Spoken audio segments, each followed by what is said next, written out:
அனைத்து நல்ல உள்ளங்களுக்கும் என்னுடைய அன்பான வணக்கம். மனிதர்கள் மகிழ்ச்சியாக இருக்கப்பட வேண்டும், நோயற்ற வாழ்வினை பெற வேண்டும், சந்தோஷமாக இருக்கப்பட வேண்டும் என்றால் உண்மையில் நாம் செய்ய வேண்டிய 3 கடமைகள் என்ன அப்படின்னு சொன்னீங்கன்னா, வாழ்க்கையில் நம்ம மகிழ்ச்சியாக சந்தோஷமாக நோயற்ற வாழ்வினை பெற வேண்டும் என்றால் முதலில் நாம் நம்முடைய மனங்களை சந்தோஷமாக வைத்திருக்கப்பட வேண்டும், மகிழ்ச்சியாக வைத்திருக்கப்பட வேண்டும். எந்த கவலைகள் இருந்தாலும் அவ்வப்போது அதை நாம் தூக்கி எறியப்பட வேண்டும்.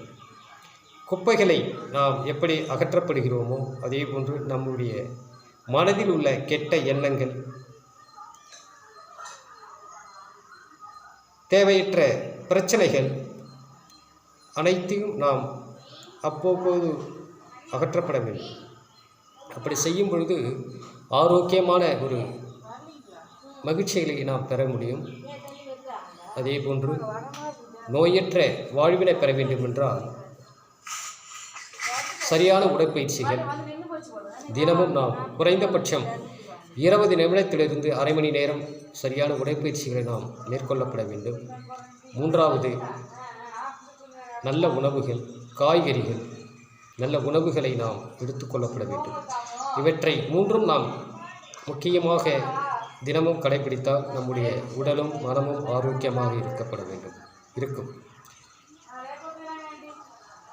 ஒவ்வொரு மனிதர்களும் மகிழ்ச்சியாக இருக்கப்பட வேண்டும், சந்தோஷங்களை பெற வேண்டும், நோயற்ற வாழ்வினை பெற வேண்டும் என்றால் அதே போன்று உதவிகள், தானங்கள், தர்மங்கள், அன்னதானங்கள் என்று மற்றவர்களுக்காக நாம் ஏதாவது ஒரு வகையில் உதவிகளை நாம் செய்யப்பட வேண்டும். அப்பொழுது அந்த உதவிகளை மற்றவர்களுக்காக நாம் செய்யும் பொழுது தன்னை எறியாமல் நம்முடைய உடலில் சில மாற்றங்களை நாம் கண்கூடாக அறிய முடியும்.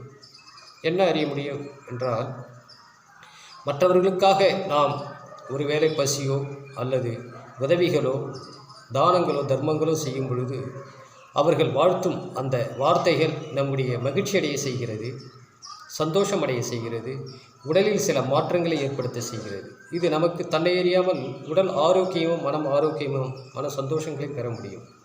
அப்படி நாம் ஏதாவது ஒரு வகையில் மற்ற மக்களுக்காக உதவிகளோ தானங்களோ தர்மங்களோ அன்னதானங்களோ செய்யும் பொழுது தன்னை அறியாமல் உடலில் சில மாற்றங்கள் ஏற்பட்டு நல்லதொரு நோயற்ற வாழ்வினை பெறுவதற்கு இது ஒரு வழிவகுக்கும். அதே போன்று உடலில் சந்தோஷமாக நம்முடைய மனங்களை நாம் வைத்திருக்கப்பட வேண்டும்.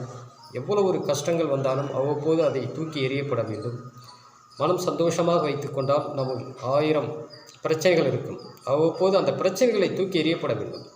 தூக்கி எறியப்படும் பொழுது நம்முடைய மனம் ஆரோக்கியம் பெறும், உடல் ஆரோக்கியம் பெறும்,